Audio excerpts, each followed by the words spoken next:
태초로부터 하나님께서는요, 우리를 구원할 계획을 세우셨고 또 하나님의 사람들에게 그 사실을 알리셨습니다.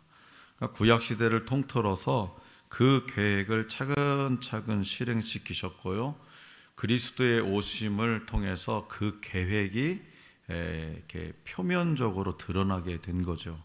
그리고 예수 그리스도의 전생애를 통해서 하나님의 나라를 선포하시고 또 예수 그리스도의 십자가 사역을 통해서 그리고 예수 그리스도의 부활을 통해서 그 계획을 이루셨다는 사실입니다. 앞으로도 하나님의 계획은요, 계속 이루어질 것이고 주님의 재림으로 그것은 완성이 될 것입니다. 하지만 택하신 자들을 구원하시려는 하나님의 계획에서 주님의 십자가 사건이 차지하는 위치는 아주 클라이막스, 절정임에 틀림이 없습니다. 지난 시간에 우리는 사도신경에 그는 성령으로 잉태되어 동정녀 마리아에게서 나시고 라는 고백을 함께 나누었습니다. 그 고백을 통해서 주님의 성육신 사건, 특별히 그분의 동정녀 탄생을 통해 우리 주님께서 근본 하나님의 본체이신 참 하나님이시면서 동시에 참 사람으로 이 땅에 오셨기에 우리를 위한 중보자의 자격을 온전히 갖추셨음을 우리가 배우게 되었죠. 오늘은 지난 시간에 이어서 사도신경의 그 다음 고백인 본디오 빌라도에게 고난을 받아 십자가에 못 박혀 죽으시고를 통해서 이 그리스도의 낮아지심, 특별히 그분의 고난의 의미에 대해서 함께 생각해 보도록 하겠습니다. 자, 먼저 오늘 우리에게 주신 본문 말씀 4절 말씀을 다시 한번 읽어보겠습니다. 4절. 자, 시작. 그는 실로 우리의 질고를 지고 우리의 슬픔을 당하였거늘 우리는 생각하기를 그는 징벌을 받아 하나님께 맞으며 고난을 당한다 하였노라. 아멘. 구약시대 선지자인 이사야가 기록한 이 본문 말씀은 예수님께서 당하신 고난의 본질을 정확하게 알려줌과 동시에 이것을 과거형으로 이렇게 표현함으로써 이 일이 미래에 반드시 일어날 것임을 확실하게 증거하고 있죠. 우리는 예수님께서 당하신 고난에 대해서 너무나 잘 알고 있습니다. 성경은 주님께서 고난을 당하시는 장면을 너무나 상세하게 설명하고 있습니다. 사랑하는 제자의 배신으로 체포당하시고 아무런 죄가 없으심에도 불구하고 매를 맞으셨고 사람들의 조롱을 받으며 십자가에 달려 돌아가셨습니다. 이 모든 일이 다 누구를 위한 일이라는 것입니까? 그렇죠. 바로 저와 여러분들을 위한 일이라는 사실입니다. 우리의 신앙이요, 바로 여기서 출발하는 거예요. 이 사실을 믿느냐 믿지 않느냐. 믿으면 신앙인이고 믿지 않으면 불신앙인 겁니다. 우리의 신앙이 그래서 바로 여기서부터 출발해요. 우리 주님께서 죄가 없이 내 죄를 대신 짊어지시고 내가 받아야 할 저주를 대신 받으셨음을 기억하고 우리는 늘 언제나 그 은혜에 감사할 수 있기를 원합니다. 그리스도인이라면 당연히 알고 있을 사실을 다시 한번 되새기고 다시 감격해야 할 이유가 뭐냐? 이것이 우리가 영원히 그분을 찬송할 제목이기 때문이에요. 이 사건이 우리의 영원이라는 시간을 결정지은 그런 사건이기 때문이죠. 그래서 이 사실을 믿음으로써 우리가 하나님의 자녀가 되어서 영원토록 그분의 나라에서 살게 되었기 때문입니다. 바로 이러한 사실을 하나님께서는 선지자 이사야를 통해서 이미 미리 알려주셨고 예수 그리스도의 십자가 사건을 통해서 신실하게 그대로 계획하신 뜻대로 이루신 거라는 거죠. 또한 오늘 우리에게 주신 본문 말씀은 주님께서 당하신 고난의 의미와 목적을 잘 설명해 주고 있습니다. 우리 다시 한번 10절부터 12절을 우리 다 같이 읽어보겠습니다. 10절에서 12절 시작. 여호와께서 그에게 상함을 받게 하시기를 원하사 질고를 당하게 하셨은즉 그의 영혼을 속건 제물로 드리기에 이르면 그가 씨를 보게 되며 그의 날은 길 것이요 또 그의 손으로 여호와께서 기뻐하시는 뜻을 성취하리로다. 그가 자기 영혼에 수고한 것을 보고 만족하게 여길 것이라. 나의 의로운 종이 자기 지식으로 많은 사람을 의롭게 하며 또 그들의 죄악을 친히 담당하리로다. 그러므로 내가 그에게 존귀한 자와 함께 몫을 받게 하며 강한 자와 함께 탈취한 것을 나누게 하리니 이는 그가 자기 영혼을 버려 사망에 이르게 하며 범죄자 중 하나로 헤아림을 받았음이니라. 그러나 그가 많은 사람의 죄를 담당하며 범죄자를 위하여 기도하였느니라. 아멘. 먼저 주님께서 십자가에서 당하신 고난은 하나님의 뜻이었음을 우리가 알 수 있습니다. 그래서 주님께서는 잡히시던 날 밤에 겟세마네 동산에서 다음과 같이 기도하시죠. 내 아버지여, 만일 할만하시거든 이 잔을 내게서 지나가게 하옵소서. 그러나 나의 원대로 마옵시고 아버지의 원대로 하옵소서. 나의 원대로 마옵시고 아버지의 원대로 하옵소서. 여기서 우리는 예수님께서 철저히 아버지의 뜻에 자신을 복종시키는 모습을 볼 수 있습니다. 그럼 아버지의 뜻이 뭐냐? 당신의 아드님께서 십자가를 지시는 거예요. 또한 주님의 십자가 고난은 우리 죄를 위한 것임을 알 수 있습니다. 예수님 당신에게는 죄가 없지만 우리의 죄를 대신해서 내 죄를 대신 담당하심으로써 우리를 구원하신 겁니다. 이러한 사실을 오늘 우리가 공부할 하이델베르크 요리문답이 너무나 잘 요약해서 가르쳐주고 있죠. 이제 37문답을 한 목소리로 읽어볼 텐데요. 제가 문제, 여러분들은 답입니다. 제 37문, 고난을 받아라는 말로 당신은 무엇을 고백합니까? 그리스도는 이 세상에 사셨던 모든 기간에 특히 생애 마지막 시기에 모든 인류의 죄에 대한 하나님의 진노를 자신의 몸과 영혼에 짊어지셨습니다. 그분은 유일한 화목제물로 고난을 당함으로써 우리의 몸과 영혼을 영원한 저주로부터 구원하셨고 우리를 위해 하나님의 은혜와 의와 영원한 생명을 얻으셨습니다. 아멘. 고난을 받아라는 말로 우리가 무엇을 고백하냐? 바로 이런 내용들이라는 거죠. 그러니까 우리는 예수님의 고난을 십자가 사건에만 국한시켜서 생각하는 경우가 많습니다. 그러나 성경의 많은 부분에서 예수님의 고난이 전 생애에 걸친 것임을 가르쳐주고 있죠. 히브리서 4장 15절 말씀이에요. 우리에게 있는 대제사장은 우리의 연약함을 동정하지 못하실 리가 아니요 모든 일에 우리와 똑같이 시험을 받으신 이로되 죄는 없으시니라. 죄 없으신 하나님께서 죄 있는 사람의 형상을 입으신 것부터, 즉 성육신의 과정부터가 이미 고난의 시작이라는 거예요. 이미 신이 인간의 모습으로 이 땅에 오신 그 자체가 고난이라는 거예요. 그 고난의 시작이었고 이후에 성장 과정과 공생의 전체에 걸쳐서 겪으신 질고가 다 주님께서 당하신 고난의 일부분이었습니다.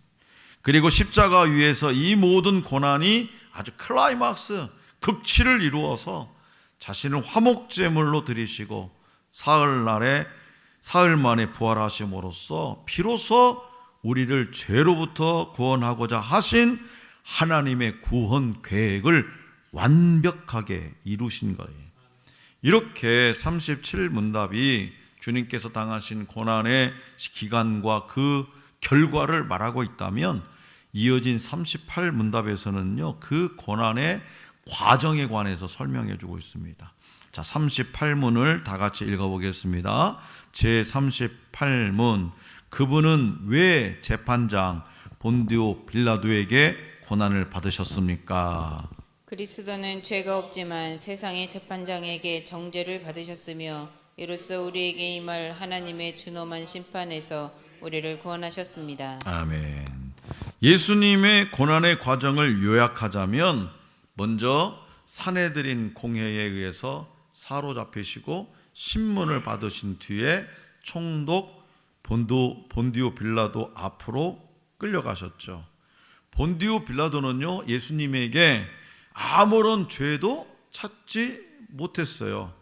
예수님이 갈릴리 출신임을 알고는 그곳을 관할하고 있는 헤롯 안디바에게 보내죠. 거기서 헤롯에게 또다시 조롱을 당하신 뒤에 다시 빌라도에게 보내지셨는데, 빌라도는요, 이미 예수님께서 죄가 없음을 확인하고 석방하려고 했으나 이 군중들, 벌떼처럼 몰려든 이 군중들의 그 군중들을 두려워해서 십자가에 못 박도록 넘겨줍니다. 그리고 우리가 아는 십자가 사건이 있었죠. 사이비 종교 이 신천지에서는요, 사도신경의 고백, 이 본디오 빌라도에게 고난을 받아 십자가에 못 박혀 죽으시고 이 대목을 부정합니다. 그들은요, 빌라도에게 죄가 없다고 합니다. 빌라도에게 죄가 없다. 왜냐? 그가 예수님의 무죄를 확인했다는 거예요. 그러나 과연 빌라도에게 죄가 없을까요? 우선 문법적인 측면에서는요, 본디오 빌라도에게 보다는요, 본디오 빌라도 아래에서라고 하는 것이 더 정확한 번역이에요. 본디오 빌라도는 총독으로서 세상 권세의 상징입니다. 세상 권세의 상징. 우리 주님께서는 세상 권세자로부터 무죄 판결을 받으심으로써 당신의 무죄하심을 입증하셨어요. 그 무죄 없으면 그냥 풀어줘야 되는 거죠. 그러나 그 세상 권세자로부터 정죄를 받아서 십자가에 못 박게 넘겨줌을 당하셨다는 거예요. 그렇기 때문에 빌라도에게 책임이 없는 것이 결코 아니라는 거예요. 그는 헤롯과 함께 예수님을 조롱했고, 당신께 죄가 없음에도 불구하고 사람들을 두려워하여 그분을 십자가에 못 박게 넘겨준 죄인입니다. 죄가 없으면 당연히 집으로 돌려보내죠. 그런데 십자가에 못 박게 넘겨준 죄인이에요. 자, 그래서 신천지는 우선 이 사도신경이 작성된 당시의 원어를 해석할 지적 능력이 완전히 결여되어 있다. 원어를 해석을 잘못한다. 평행 본문을 함께 고려하며 이 본문을 해석해야 한다는 성경 해석의 기본 원칙조차 알지 못하는 아주 무식한 집단들이에요. 예. 무식한 자들이. 따라서 신천지의 이 같은 반론은 조금이라도 생각해 볼 가치조차 없는 헛소리에 불과하다는 사실을 우리는 알아야 돼요. 왜 무작정 신천지가 왜 아니다 이거라 하지 말고, 그래서 우리 주님께서 세상 권세자이며 재판장인 본디오 빌라도 아래에서 무죄 판결을 받으셨습니다. 그럼에도 불구하고 정죄받아 고난을 당하신 것은 이처럼 깊은 의미를 담고 있는 사건이기 때문에 우리는 사도신경의 이 구절을 마음 깊이 새기고, 이 사건이 없었으면 오늘날 우리가 영원이라는 시간, 천국에 누리는 그 영원이라는 시간을 가질 수가 없다는 거잖아요. 그 의미를 생각하면서 우리는 깊이 암송해야 되는 거죠. 이어진 39문답에서는 예수님께서 십자가라는 방법을 통해 죽으신 이유와 그 의미에 대해서 잘 설명하고 있습니다. 자, 39문을 다 같이 읽어보겠습니다. 제 39문, 그리스도께서 십자가에 못 박히심은 달리 돌아가신 것보다 특별한 의미가 있습니까? 그렇습니다. 십자가에 달린 자는 하나님께 저주를 받은 자이므로 그가 십자가에 달리심은 내게 임한 저주를 대신 받은 것이라고 나는 확신하게 됩니다. 아멘. 예수님께서는 십자가에 못 박혀 돌아가셨습니다. 다른 방식으로 죽으실 수도 있었을 텐데 왜 굳이 십자가에 못 박혀 돌아가셨을까요? 자, 먼저는요, 구약에 예언된 메시아의 죽음을 성취하시기 위함이라는 거예요. 우리가 곰곰이 생각하면 그냥 로마 병정들이 끌려가가지고 십자가, 그때는 사형수들을 죽이는 사형 형틀이 십자가에 있으니까 그냥 거기다 못 박아 죽여버렸을 거야. 그건 그냥 그때 당시 상식적으로 일반 상식적인 일이야 라고 치부해 버릴 수 있지만, 구약에 예언된 메시아의 죽음을 성취하시기 위함입니다. 구약 성경 여러 곳에서 주님의 죽음에 대해서 자세하게 예언하고 있는데요, 특별히 나무에 달려 죽으실 것을 말씀해요. 신명기 21장 한번 보세요. 신명기 21장 23절. 신명기, 이거 제가 PPT로 안 올려놨어요. 신명기 21장 23절에서 그렇게 말씀이 있어요. 신명기 21장 23절 찾으셨어요? 자, 시작. 그 시체를 나무 위에 밤새도록 두지 말고 그날에 장사하여 내 하나님 여호와께서 내게 기업으로 주시는 땅을 더럽히지 말라. 나무에 달린 자는 하나님께 저주를 받았음이니라. 아멘. 나무에 달린 자는 저주를 받은 자로 여김을 받았습니다. 누구에게서 온 저주입니까?